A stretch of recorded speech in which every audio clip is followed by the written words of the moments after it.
Assalamualaikum warahmatullahi wabarakatuh. Selamat datang di channel Horor Pinggir Kali. Kali ini ada sebuah cerita horor dengan judul Rumah Kafan. Halo, perkenalkan nama saya Ani, asal Bandar Lampung. Cerita ini adalah pengalaman masa kecil bersama ibu saya yang bernama Tri. Saat itu sekitar tahun 2005. Saya masih duduk di kelas 3 SMP. Ibu adalah single parent, karena bapak sudah tiada sejak aku berumur 5 tahun. Keadaan ekonomi kami saat itu bisa dibilang buruk. Saya membutuhkan biaya sekolah dan keperluan sehari-hari yang tidak sedikit. Sedangkan pendapatan ibu dari berjualan kecil-kecilan tidak seberapa. Akhirnya walaupun berat, ibu memutuskan pindah dari kontrakan ke sebuah kamar sewa. Kami mencari kamar yang disewakan dengan harga semurah mungkin. Setelah survei beberapa lokasi, ibu menemukan sebuah kamar yang cocok di sebuah bangunan yang saya sebut rumah kafan. Seiring cerita ini, nanti kamu tahu alasannya. Pemilik rumah kafan itu adalah seorang nenek yang berprofesi sebagai tukang urut. Dia menyewakan satu kamar yang ada di dalam rumahnya. Nenek ini biasa saya panggil Mbah. Dari penampilannya, saya rasa umurnya sudah di atas 60 tahun. Dia bertubuh pendek, dengan rambut sudah putih semuanya, dan badan yang sedikit berisi. Menurut pengakuannya, Mbah punya beberapa anak. Namun yang dia ceritakan kepada kami hanya ada 2 anaknya. Yang satu berada di kampung, dan satu lagi bekerja sebagai TKI. Karena harga yang murah dan simbah yang ramah itu, ibu akhirnya tertarik mengambil sewa. Kamar yang kami sewa ini berada di tengah kampung, tepatnya di salah satu sudut pasar yang cukup ramai. Bangunan rumah kafan yang kami tempati sudah tua dan agak rapuh. Rumah ini hanya berbahan papan dan triplek tipis yang sama sekali tidak bisa menyaring suara ramai dari pasar. Kalau pasar lagi ramai, keriuhannya terdengar sampai ke dalam kamar. Meskipun tidak nyaman, ibu juga tidak punya pilihan lain. Setidaknya, kami punya atap untuk tidur dan berteduh saat hujan dan panas. Kami pindah membawa barang bawaan yang tidak seberapa. 1 bulan setelah tinggal di sana, kami belum menemukan hal-hal aneh.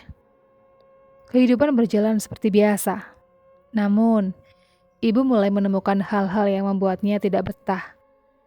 Di rumah kafan yang terbuat dari triplek ini, entah kenapa, semua jendela dan ventilasinya ditutup dan dipaku dengan paku beton. Lama-kelamaan, ibu merasa gerah dan engap karena sirkulasi udara yang buruk.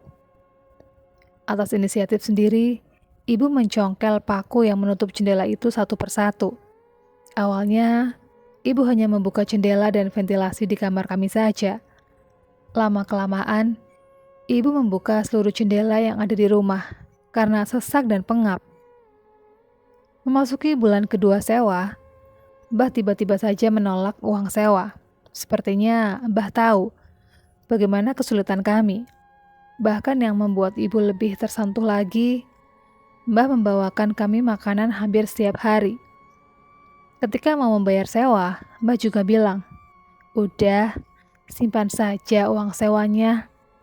Ini ada makanan, kasihan anakmu. Dia butuh makanan yang bergizi." Makanan yang diberikan kepada kami cukup beragam, dari buah-buahan segar seperti anggur, apel, jeruk, dan makanan olahan seperti daging ayam, daging sapi, hingga sayur mayur. Intinya semua yang beliau masak pasti dibagikan kepada kami. Kami sangat bersyukur, tapi merasa tidak enak hati karena merepotkan. Sudah tidak membayar sewa, kami malah menambah pengeluaran simbah. Ibu selalu berusaha menolak secara halus karena merasa segan. Namun, Mbah dengan ramah bilang, "Nggak ngerepotin. Anggap saya orang tuamu sendiri, Mbak Tri. Saya juga ngasih makan cucuku, Ani." Di bulan kedua ini, Ibu dengan Mbah sering ngobrol. Mbah sempat berpesan kepada ibu untuk tidak terlalu sering mengobrol dengan tetangga sekitar. "Mbak Tri, jangan sering-sering ngobrol sama tetangga. Mending beres-beres rumah, urus anak, daripada di luar. Cuma gosip, banyakin dosa." Waktu itu ibu menganggapnya sebagai sebuah nasihat. Bagaimanapun karena sibuk bekerja, ibu jadi tidak tahu bagaimana orang-orang yang tinggal di sekeliling rumah ini. Bisa jadi nasihat Mbak itu benar. Bisa jadi memang tetangga di sini terlalu sering bergosip dan bergunjing. Makanya ibu menuruti nasihat Mbah dan lebih banyak bekerja. Kalau lagi di rumah Kafan itu, ibu hanya di dalam saja untuk bersih-bersih dan menemaniku belajar. Keanehan muncul lagi di bulan ketiga, bukan karena rumah Kafan atau tetangga, melainkan diri saya sendiri. Saya, yang saat itu duduk di kelas 3 SMP, dan sedang momen mendekati ujian akhir, tiba-tiba jadi sering sakit dan pingsan di jalan menuju sekolah. Bahkan saat beraktivitas ringan di sekolah. Pernah suatu ketika saya berjalan menuju sekolah bersama ibu. Kami mengobrol biasa tanpa aku merasakan pusing atau tidak enak badan. Namun tiba-tiba di tengah jalan saya pingsan. Beruntung ada beberapa pedagang yang membantu mengangkat saya ke tempat teduh. Karena sering pingsan, ibu membawa saya berobat ke dari puskesmas yang gratis hingga ke dokter yang harus bayar. Di semua tempat yang kami datangi, dokter selalu bilang saya hanya kecapean. Merasa belum mendapat jawaban yang memuaskan, ibu memutuskan saya harus tes darah. Meski mahal, tapi demi kesehatan saya, ibu rela menggunakan uang tabungannya. Hasil tes menunjukkan kondisi saya normal.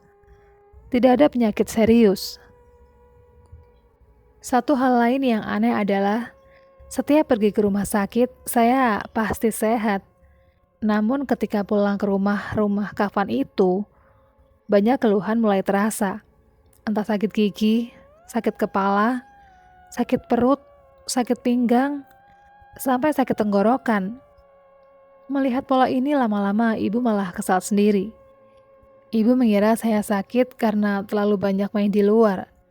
Sampai-sampai ibu bilang, "Makanya, kalau baru sehat itu jangan langsung main. Sakit lagi kan sekarang?" Saya cuma bisa diam, memang selalu begitu keadaannya. Masuk bulan keempat, ibu mulai merasa ada yang janggal dengan kondisi badan saya. Untuk ukuran siswi kelas 3 SMP, berat badanku hanya 24 kg. Idealnya, berat badan saya antara 39 sampai 50 kg. Ibu semakin aneh ketika saya sakit-sakitan itu. Tapi Mbah merasa semua itu biasa saja dan wajar. Dia menegaskan hal itu sambil terus membawakan makanan untuk kami setiap hari. Kelakuan Mbah juga semakin aneh. Pernah suatu hari ibu sedang sholat di kamar. Mbah dengan santainya duduk di belakang ibu dan mengajak ngobrol. Seusai sholat, ibu menegur Mbah dengan kalimat sehalus mungkin. "Mbah, maaf ya. Kalau sedang sholat, saya jangan diajak ngobrol dulu ya. Saya jadi nggak enak karena nggak mungkin menjawab pertanyaan Mbah." Namun Mbah menjawab kalimat ibu dengan nada orang tak bersalah. "Ya nggak masalah kamu nggak menyahut. Tapi kan, kamu bisa mendengar. Kalau jadi nggak konsen ya itu kamunya." Saya melihat ibu agak kaget setelah mendengar jawaban Mbah. Setelah itu, ibu memberanikan diri untuk bertanya, "Mbah, maaf, apakah Mbah sholat?" "Saya sholat di mana saja, Nduk. Bisa diangkut sambil ngurut, bisa sambil jalan. Kenapa? Aneh?" Ibu menggelengkan kepala, tidak mau melanjutkan obrolan janggal itu. Entah kenapa, ibu merasa harus segera pindah dari rumah itu. Seperti ada dorongan atau lebih tepatnya, ada sebuah perasaan kuat yang menyuruh ibu segera berkemas. Sampai hari ini, ibu tidak bisa menjelaskan perasaan itu. Suatu kali ibu pernah bercerita, Siang hari saat itu saya sedang sakit. Saya tidur di kamar, ditemani ibu. Tiba-tiba, saya terbangun dari tidur, berjalan ke arah jendela, dan menuju ke arah bawah jendela. Kata ibu, tatapan saya kosong. Siang itu, dorongan untuk segera pindah dari rumah kafan itu kembali muncul. Perasaan aneh semakin kuat di dada ibu. Siang itu karena tidak tahu harus berbuat apa, ibu hanya bisa membaca doa. Di tengah lantunan doa, tidak tahu kenapa ibu menangis. Selepas membaca doa, ibu berusaha sangat keras untuk menyadarkan saya. Namun usahanya tidak berhasil. Saya masih menunjuk ke arah bawah jendela. Tangan saya keras, bahkan kaku. Tidak bisa diturunkan. Situasi aneh itu terjadi selama 5 menit. Ketika sadar, saya tidak ingat sama sekali. Saya hanya ingat badan saya sangat lemas, seperti tidak punya tulang. Setelah itu, saya menangis. Ibu kembali mengadu kepada Mbah. Namun lagi-lagi jawaban Mbah tidak memuaskan ibu saya. Itu Ani sedang panas saja, jadi mengigau. Biasa itu. Ibu tidak mendebat kalimat Mbah. Selain malas, ibu juga merasa tidak mampu melakukannya. Malam harinya, di tengah ketakutannya, ibu memutuskan untuk sholat tahajud, memohon perlindungan dari Allah. Setelah tahajud selesai, hujan turun dengan derasnya. Lebih deras dari biasanya. Sangat deras dan lebat hingga kamar kami bocor tepat di atas tempat tidur saya. Terpaksa malam itu, saya tidur beralaskan karpet. Keesokan harinya ibu meminta tolong tetangga, Om Yadi, untuk membetulkan atap bocor. Dengan senang hati Om Yadi membantu saat itu juga. Dia naik ke plafon dengan sebuah tangga. Anehnya, di plafon, tepat di atas tempat tidur saya, Om Yadi menemukan tas kecil berwarna kuning. Om Yadi bertanya, tas itu mau diturunkan atau tidak? Merasa tidak memiliki dan menyimpan tas di plafon, ibu meminta Om Yadi untuk menurunkannya. Kami bertiga heran, karena bisa ada tas di atas plafon rumah kafan itu. Setelah diturunkan, Om Yadi membuka tas itu. Kami bertiga terperanjat. Tas kuning itu berisi kain kafan, lengkap dengan kapas, kayu cendana, dan seutas tali mengelilingi kain kafan tersebut. Seakan-akan tinggal memasukkan jenazahnya saja. Ibu menjadi sangat takut ketika kain itu dibentangkan. Ukurannya sama persis sama ukuran tubuh saya. Om Yadi yang awalnya terdiam, buru-buru pamit mau pulang. Ketika ibu mengejarnya untuk memberikan uang rokok, Om Yadi menolaknya dan terus menghindar. "Gak usah, Mbak. Saya mau pulang saja. Saya nggak mau ikut-ikutan." Om Yadi menjawab sambil berlalu. Suaranya bergetar dan dia ketakutan. Setelah Om Yadi pergi, dorongan untuk segera berkemas dan pindah muncul untuk ketiga kali. Kali ini ibu tidak mau banyak berpikir lagi. Pukul 10 pagi, saat itu juga ibu langsung berkemas. Kami tidak butuh waktu lama untuk berkemas. Barang-barang kami tidak banyak. Semuanya kami titipkan ke rumah nenek di kampung sebelah. Kami tinggal menunggu Mbah pulang, entah dari mana, untuk pamitan. Sampai pukul 5 sore Mbah tidak kunjung pulang. Kami tidak tahu dia kemana. Selepas pukul 7 malam, Mbah baru muncul. Dia terkejut ketika kami pamit. "Nduk, mau kemana? Dan anakmu? Kenapa kamar kalian sudah kosong?" "Maaf Mbah, saya mau pulang ke rumah orang tua saya. Saya merasa anak saya tidak sehat tinggal di sini." Untuk kali pertama, nada ibu terdengar tegas ketika berbicara di depan Mbah. "Halah, itu cuma kecapean saja dia. Anak itu jangan dimanja, nanti lemah." Mbah mencoba menahan kami. "Mbah, ini bukan dimanja, tapi ini sudah tidak masuk akal. Sekarang, saya mau tanya sama Mbah, ini apa Mbah?" Ibu menunjukkan tas kecil berwarna kuning yang diambil Om Yadi dari plafon. "Oh, itu kain kafan. kayaknya orang mati. Mbak menjawab dengan santai sambil menyeringai pula. Tapi untuk apa? Kenapa ada di atas kepala anak saya? Ya, nggak untuk apa-apa. Hanya untuk siap-siap saja. Semua orang akan mati toh, Nduk. Ibu tidak bisa menerima jawaban janggal itu. Kalau begitu, terserah Mbah. Saya pamit. Mohon maaf jika saya dan anak saya membuat repot selama ini. Tapi sungguh saya rasa ini sudah tidak normal. Mbah diam saja, tidak menjawab kalimat ibu. Namun seringai itu masih menggantung di bibir Mbah. Malam harinya, kami sudah tinggal di rumah nenek. Akhirnya saya bisa tidur nyenyak. Sebelumnya, hampir setiap malam, saya selalu gelisah dan sulit tidur. Keesokan harinya, ibu tersadar ada barang yang tertinggal di rumah kapan itu. Sebetulnya, ibu malas untuk kembali ke rumah itu. Namun barang yang tertinggal cukup penting. Berjalan kaki, ibu menuju rumah anak itu. Sesampainya di sana, ternyata Mbah sedang pergi. Karena lelah setelah berjalan agak jauh, ibu mengasuh di warung pecel dekat sana. Sambil minum, ibu ngobrol dengan pemilik warung. Mbak, udah gak tinggal di rumah itu? Enggak, baru kemarin saya pindah. Mbak, maaf. Sepertinya anak Mbak kurang sehat ya selama tinggal di situ. Iya Mbak, anak saya jadi sakit-sakitan. Mbak, boleh saya cerita sesuatu? Ibu menahan nafas. Dia sudah merasa ada yang janggal.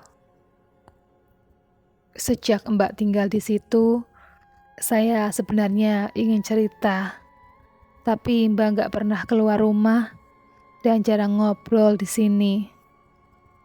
Ketika ada kesempatan ngobrol sama Mbak, entah kenapa saya nggak bisa ngomong dan nggak bisa cerita.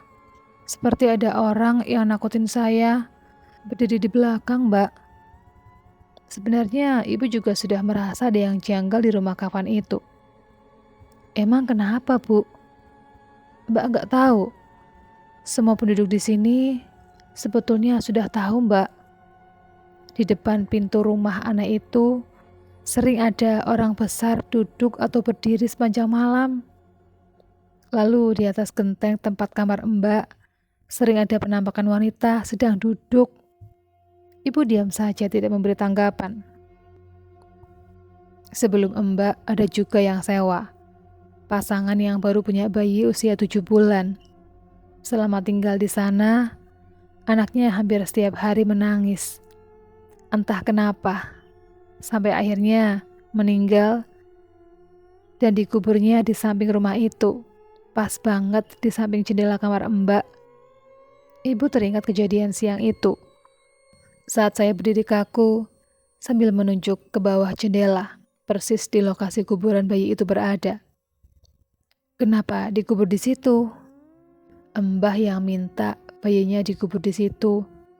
Mbah merasa itu cucunya sendiri, biar gak jauh dari cucunya. Orang tua si bayi tadi dikasih uang sama Mbah, uang yang cukup banyak, sampai mereka bisa pindah ke rumah yang lebih layak. Gak tahu dari mana uang itu, padahal Mbah cuma tukang urut.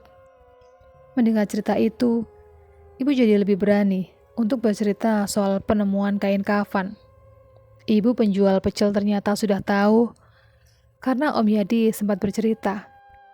Ibu heran, karena Mbah bisa masak enak dalam jumlah banyak. Ibu merasa ada yang aneh dengan makanan itu. Makanan yang malah bikin saya makin kurus.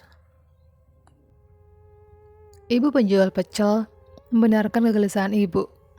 Sudah lama orang kampung ingin membongkar praktek pesugihan yang dicurigai dilakukan oleh Mbah. Tapi sampai saat itu, belum ada bukti kuat. Penampakan yang sering terlihat belum bisa dijadikan bukti kuat. Bisa saja rumah itu memang angker. Penampakan lain yang dilihat tetangga adalah sosok perempuan tua yang merangkul saya. Ketika jalan kaki pulang dari sekolah, tetangga sering melihat saya dirangkul oleh perempuan tua yang rahangnya tak henti bergerak seperti sedang mengunyah sesuatu. tetangga jadi tidak berani. Pada akhirnya, setelah mempertimbangkan ulang, ibu tidak jadi mengambil barang yang tertinggal di rumah kafan itu. Ibu memutuskan pulang dan tidak lagi ingin bertemu Mbah. Beberapa minggu kemudian, berat badanku naik dengan cepat. Waktu berlalu, dan kami tidak lagi mendengar kabar soal rumah aneh dan sosok Mbah. Hingga suatu pagi, kami mendengar bahwa rumah aneh itu sudah dibongkar oleh warga kampung.